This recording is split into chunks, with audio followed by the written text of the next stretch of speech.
These days, members of the House and Senate are out on summer break, but preparing to return to action after the Labor Day weekend.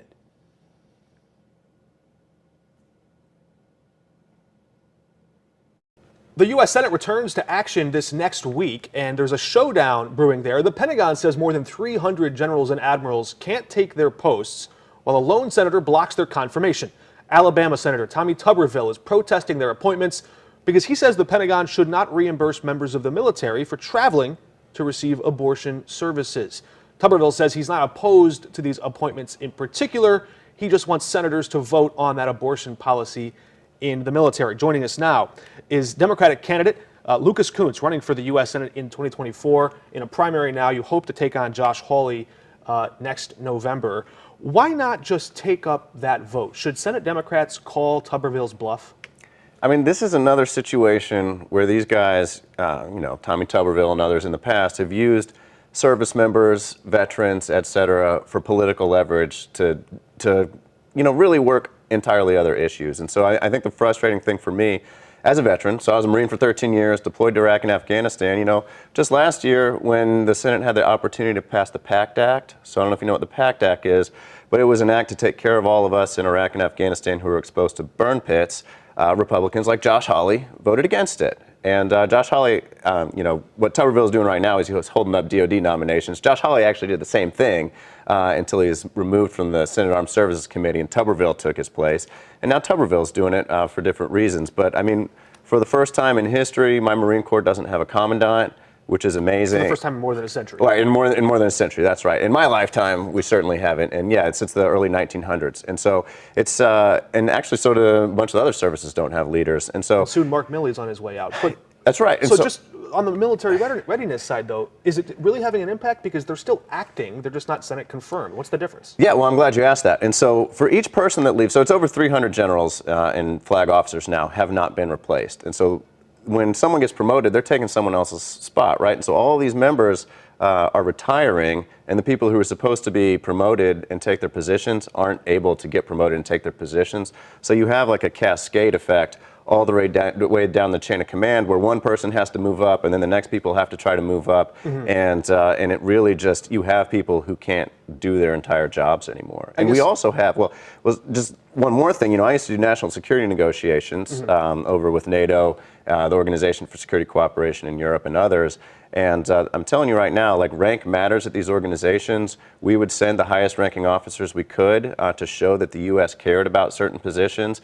And now, for a lot of the people who would be doing international negotiations, particularly with China or Russia across the table, like, we're going to be sending much lower ranked officers, and it's going to make it look to our allies, partners in other countries like we just don't care about this thing. How do you sum up for the people watching from afar saying, well, what's the real impact to me? How is the average American voter affected here?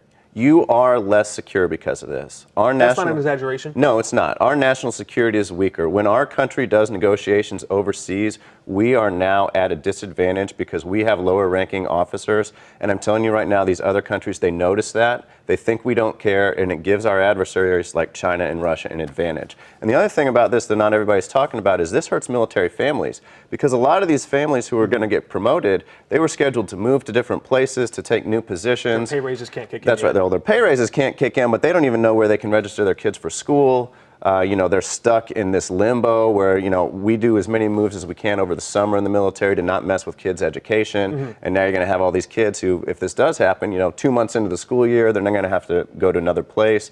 Spouses who have employment, maybe they had employment lined up at the new duty station, and now that's going to fall through because they're not going to be there on time. You're rattling off a list of things, reasons why the Senate really hasn't touched this before, hasn't used this as a bargaining chip before. Now Tommy Tuberville is doing so for the reason that he is among a select number of Republicans that are more aggressive on the abortion policy question. So again, the Senate procedure can get a little wonky, but the Senate does have a path forward here. If Majority Leader Schumer decides to say, hey, you know what, we're going to call his bluff, we're going to take a vote on the issue about whether or not members of the military can travel for this, just put the votes on the board, the Democrats could basically railroad him and make this a moot issue. Why not do that?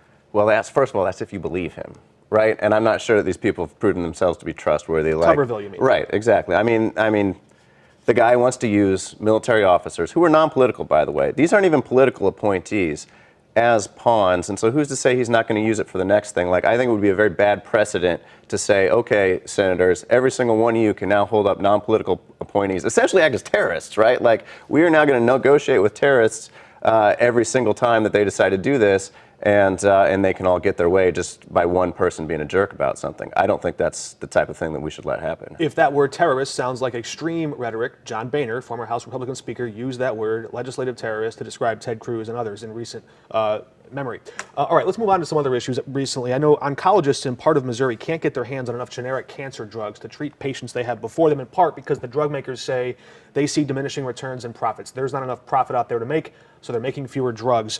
You've said you're going to change the incentive structure for these drug makers if they don't make enough of an essential drug, but don't you start to run the risk of messing with U.S. patent law? How do you change the incentive structure for drug makers? Well, actually, a lot of these drugs are generics. I mean, you're not running into patent issues with these drugs. And so what it is they've offshored a bunch of their production capacity because they didn't want to make it here anymore. And it's cheaper to make it there because labor's cheaper there. Right. They are using labor arbitrage, right? They say, we don't want to pay the American worker, we want to move this stuff overseas. And even so, some of that's artificial, right? Like countries like China and India, they use subsidies and they use economic incentives to bring manufacturing over there so that it looks cheaper at the beginning, and then they're able to capture that capacity. It helps them domestically because then they have it manufactured domestically, creates jobs and things like that. And so, you know, if they're going to play that game, then we should play that game too. Like, we should invest in creating generics here. I mean, I believe that there's more than just cost when it comes to taking care of American families. Like, this shouldn't be about profit. This should be taking care of American families. It should be making sure that cancer patients have the drugs that they need. You know, there was a story the other day where a doctor told his patient that normally you would have an 88% chance of survival. It was something like that, 88, 85, but because we can't get that drug, it's going to be more like 44 or 45. And so, you know, what I want to do is whenever the market's not working, whenever monopolists or massive corporations have too much power, I believe that we need to change the incentives, or we need to get into the market and shake things up a little bit. And so, you know, one of the things that I've seen in this market right now is that, you know, a massive percentage of our domestic drug manufacturing capacity just isn't being used at all. It's just absolutely dormant. And so the federal government should step in, kickstart that, get it started, and create competition in the marketplace. Would you support single payer? Well, I mean, I think we need to do whatever we can. So that's kind of that's another side, right? Like, that's the demand side. That's jumping to the end game. It's right, exactly. We're gonna and so that's aside from production. That's negotiating. Yeah, I mean, what we need to do is we need to negotiate drug prices too. And so that's getting into something else. I mean, we've seen Medicare negotiations finally starting right now with drug prices, but pharmaceutical companies. I didn't get an answer out of you though. Would you support single payer? I would support anything that brings us to being able to negotiate with these drug companies. Open to single payer? I'm open to it. Yeah, there are a lot of ways, man, and I think we need to start pursuing as many as we can. Is one of those ways voting for the Inflation Reduction Act? Would you have voted for that? Yes, I would have voted. I mean, that would have brought the Inflation Reduction Act voted to reshore manufacturing, to invest in pharmaceuticals here again, to start building out the next generation of energy here. That was an investment in America. It was an investment in the American people, and it was an investment in the future of jobs here in Missouri. And it added a tool to the Biden administration, or to the White House's toolbox. That's right, to negotiate drug prices. With Medicare. Not with, so if you're on Medicaid, or if you're in a private health insurance plan, this wouldn't really affect you yet. But seniors on Medicare, you might see lower drug prices because the White House can start to whittle away at those most expensive or most commonly used drugs. What did you make of that announcement just this week from the Biden administration? I think we absolutely need to do this. I mean, we need to negotiate. It is absolutely crazy to me that you wouldn't negotiate prices and you would just say whoever's giving you the stuff can just name the price. And the sad thing is that we kind of saw that in the Pentagon when I worked there. So my last tour of duty at the Pentagon, I was in acquisitions. And I remember we were trying to buy a new aircraft for a treaty called the Open Skies Treaty. And I go to these requirement meetings where, so when you buy a new aircraft, like all these people at the Pentagon get together, you have to do like 2 years of writing out every single thing that the aircraft needs, you know, down to every little nut and bolt. And so everybody in these rooms was so frustrated. They were like, I don't know why we're doing this, because once you've written it all out, you put it out for bids, and then everybody bids on it. And everybody was like, I don't know why we're doing this. There's only one company that can make the aircraft. There's only one that can make the communications suite. Like, this is pointless. We're just going to put it out. It's going to be a sole source contract. They're going to charge us whatever they want to charge us. They're never going to get it to us on time. That's what happens when you have a non-competitive economy. That's what happens when you can't negotiate. That's why I think some people are worried about a single-payer system. And the reason to not negotiate in Medicare was like just absolutely crazy not to do that. Interesting. Let's move on to another topic because I think there's a lot of different things we'd love to hear from you. St. Louis Mayor Tashara Jones recently proposed an idea that she wants to ban the possession or carrying of assault-style rifles, AR-15s and the like, in the city of St. Louis, and wants to ban anyone who is convicted of insurrection or of storming the Capitol on January 6th or of a hate crime of owning guns at all. What do you think of ideas like that? You know, I think we need to brainstorm as many ideas as we can on gun violence right now. It's getting out of control. I think, people in St. Louis should be able to figure out what they need to do in St. Louis. For me, statewide and nationwide, I think it's absolutely crazy that we haven't been able to do the things that just a massive majority of people, including Missourians, want to do. I mean, we haven't even done red flag protections, decent background checks, or an age limit in training that goes with weapons. Like, how have we not done that, man? It's like over 80% of Americans and Missourians want those things. And so, as a U.S. Senator, my job's not to get into St. Louis's business, but those are the types of things that I would want to do at the federal level that I think are absolutely critical. Former Missouri Senator Roy Blunt did vote to expand federal funding incentives for red flag laws, but states have to pick that money up off the table and implement the policies. Missouri has opted not to do so. Would you take a step farther and require them at the federal level, or how would you approach it? Oh, yeah, we just need to do it that way. We need to make it happen. I mean, it's about keeping people safe. It's about making sure that we have responsible gun ownership and that... And to gun owners who say that they feel that their due process rights are trampled or ignored or sort of railroaded in that process, in the red flag process, where they're flagged, their gun is taken, and then they have to go to court later to kind of prove to get it back. Are you okay?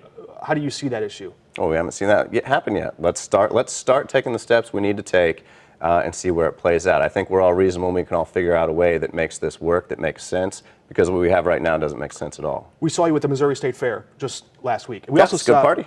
Yeah, and we saw Josh Hawley there. After we spoke to you, Senator Hawley basically compared President Trump's efforts to influence Georgia election officials. He compared that to an official recount process. What do you make of that comparison from Senator Hawley? Look, Senator Hawley is like, he's a fake, he's a fraud, he's buying in on everything Trump that he can because he thinks it's his path to victory. The guy only cares about power for himself. And you saw that on January 6th, right? When he thought it was going to get him some power, he's out there pumping his fist, inciting a crowd, and then the second things get real, he's skittering out the back door and running away. And so, I'm not surprised by anything this guy does. For me, when I look at the process of what anybody is going through in the criminal justice system, as someone who's been a part of the criminal justice system in the Marine Corps, I say, let the investigation play out, let the courts play out, and just make sure, the most important thing to me is the integrity of the judicial process and making sure that we don't have a two-tiered justice system, because I'm tired of people at the top getting away with things where everybody else gets in trouble. That was the line you used at the state fair, too. You said you didn't want to see a two-tiered system of justice, but Republicans have used, and I understood you to mean you didn't want to see two-tiered between people in power and those out of power. That's right. Mm-hmm. Republicans have said there's a two-tiered system of justice between people like Donald Trump and people like Joe Biden, or people like Donald Trump and people like Hillary Clinton. So can you be more specific? Have you seen enough evidence that you think Donald Trump should be convicted? Again, I think it should play out, and he should go through the courts, and if he committed the crime, he should do the time, right? Isn't that the rhyme? And so that's how it should be for everybody. It really is. It's how it should be for everybody, whether you're a Democrat, you're a Republican, whether you're rich, whether you're poor, whether you're a CEO, whether you're a worker, and it's just not that way right now. You hope to be on the ballot in November of 2024 alongside two candidates or more running for president of the United States. Is Joe Biden the man for the job in 24?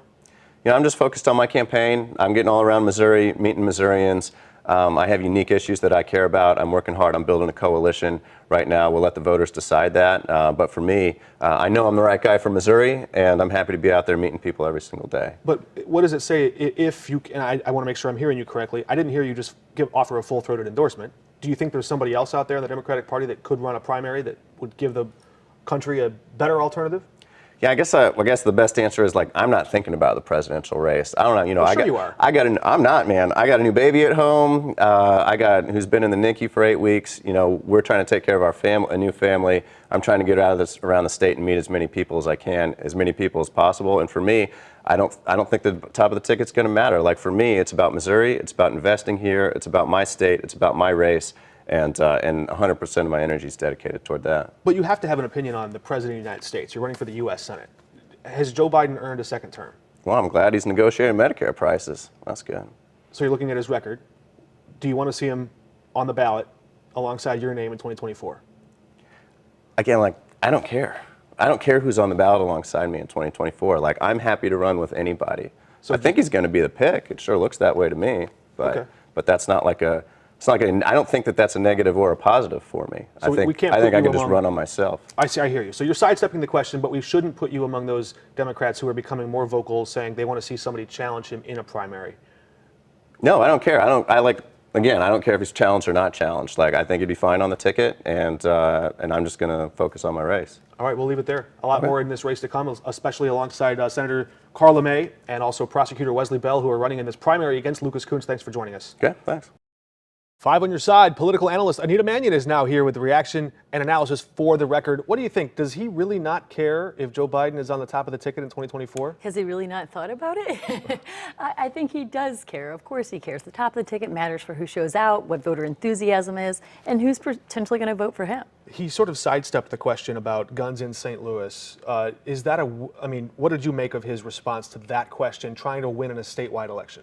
Well, he said St. Louis voters should decide for themselves. And if you're winning a Democratic primary, you have to win St. Louis. So he doesn't want to alienate those voters. Some of our viewers may have seen that President Biden offered a speedy recovery to Senate Minority Leader Mitch McConnell this week after the Kentucky Republican froze up for 30 seconds and was unable to speak during a press conference. That's the second incident we've seen like this in about a month's time. Right. You throw in the health complications from Senator Dianne Feinstein. You've also seen President Biden have a share of stumbles on the stairs or behind the mic as well. And it just seems that there's a lot of frailty in positions of power in the country right now. How much of an impact do you think those collective concerns weigh on the minds of voters heading into this big election year? I think voters definitely care. We see the polling about the presidential race. People are not excited for a Biden-Trump rematch, and part of the reason is the age. That seems to be the biggest concern with Biden. When Pelosi stepped down and her leadership team stepped down in the House, they decreased their average age by 30 years. So it will be interesting to see if something similar would happen with McConnell in the Senate. Just so that sinks in, that's a stunning thought. The average age of the individual person in a position of leadership in the House reduced by three decades? It went from early 80s to early 50s. So that is a huge shift. And, you know, with McConnell, he's not up for re-election till November 2026. His term goes till January 2027. So we have to wait and see what happens there. And if for some reason he has to vacate the office, what then? So the Republicans in Kentucky made it so the governor does not make that appointment. A Democratic governor. That's correct. There's a Democratic governor, but a Republican state legislature. So they made it so there's a committee of people in his own party who would choose his replacement. Little power play there. That's right. In Kentucky. Closer to home, there are some new developments in the push to put an abortion question on the ballot in Missouri next fall. This series of questions could ask voters to relax restrictions on abortion in cases of rape, incest, or the life and health of the mother. Some of that language also suggests that it might allow abortion procedures in the first 12 months of pregnancy, a much more moderate position than the current outright ban, but still not nearly as permissive as many pro-choice advocates would like to see. Could a question framed like that loosely provide something of political cover to Republicans running in a statewide race in Missouri? Well, one of the folks putting this forward is a Republican, and so I'm sure there's some strategy there. The polling nationwide and in Missouri shows that people don't support this total outright ban. And it's not just people who are seeking abortions that have questions about it. It's expectant mothers who are worried about complications in their pregnancy. So this might provide cover. I think seeing what Attorney General Ashcroft does with this round of initiative petitions might give us some insight into how Republicans might think about it. He and Attorney General Bailey have really tried to stand in opposition to the question that would just basically bring back full legal access to abortion statewide. Right. Will they take a different posture in this question? Interesting to watch. How do you think this more moderate version, we'll call it that, question would impact turnout? Would we see more Republicans at the ballot, more Democrats? I think that the abortion issue being on the ballot, based on what we've seen in other states, is likely to bring out younger voters, female voters, maybe more liberal voters. People tend to turn out when something's being taken away from them. So the pro-life side was previously energized, but now we see the pro-choice side really energized. Interesting. And you don't often see presidential candidates come through the show me state, especially since we're not an early voting state. We've shifted down in the calendar and from a primary to a caucus in 2024. Yet still, Vivek Ramaswamy was canceled at an event he was trying to host in Webster Groves at Olive and Oak, instead shifting over to the Four Seasons this week. It was interesting there. He kind of picked a fight. His campaign picked a fight with the place, saying, "Oh, they canceled me for my political beliefs." It seems like there's this certain line of thinking emerging in some political circles that any press is good press. If you get attention, do it. If you can get canceled by the right group, then you're going to get in with your group of people. What do you make of his sort of style and approach in this primary? Very reminiscent of another presidential candidate, right? So it's sort of that Trump, you like to be a fighter, you like to be canceled. And I think that he's thriving on this, and he's certainly fundraising off of it. So from the president, yeah, he is. And we'll see. He didn't have time to stop in with us. We tried to get an interview. Perhaps there will be one in the future. And hey, if you're running for president, come through St. Louis. There's Illinois and Missouri. We're down in the calendar a ways, but we want to talk to those candidates as well. All right, let's get a lot closer to home, from presidential politics to St. Louis City. People that have been around for a while, that have grown frustrated with the lethargy in government, the red tape and bureaucracy, they have their eyes on this charter commission. The mayor and the Board of Aldermen President, Megan Green, really kind of muscled this through. Voters approved it. They met for the first time last night. Any changes would still be a long way off. If they completely remake the city's founding documents, that wouldn't happen until after voters got a good look at it and still approved it. But how closely are you watching this group's work? Well, I think it's interesting, and they could take a lot of different approaches. They could do very minor changes, things like changing the language and updating some of those really outdated rules. But they could also take some really broad strokes and really remake the city of St. Louis and how it functions. We know that the mayor got appointees that she wanted. They had to be approved by the Board of Aldermen, but at least 5 of the 9 contributed to Mayor Tashara Jones' campaign. Some have publicly endorsed her when she was running. So presumably this will be a favorable group for the mayor, but ultimately it's going to be up to the voters to approve whatever they do. We're just getting our first look at some opposition to the creation of this commission. There's in its early days, a lawsuit filed by some attorneys and judges and folks who say the creation of this commission is illegal. They still say the city's outdated. They don't like the weak mayor system. It seems like they're in alignment with some of the pursuits of this push, but they say the process is flawed. Do you have any read on their angle, why they'd want to throw a wrench in the works to this? I'm curious about what their motivations are, because I haven't heard them explicitly say this is something that should be done or shouldn't be done, or they have a particular problem with it. Sometimes people just want to gum up the works, and if they think this is a commission that might be favorable to Mayor Jones and that's not someone they like or that they particularly want to support, stymieing her efforts might be part of their motivation. A political play. That's right. Fighting out in the court. We've never seen that in Missouri before. No. A dash of sarcasm there to close out. Anita Mannion, thank you for joining us. Thanks for having me. And we'll be back at the same time next week. Until then, we're off the record.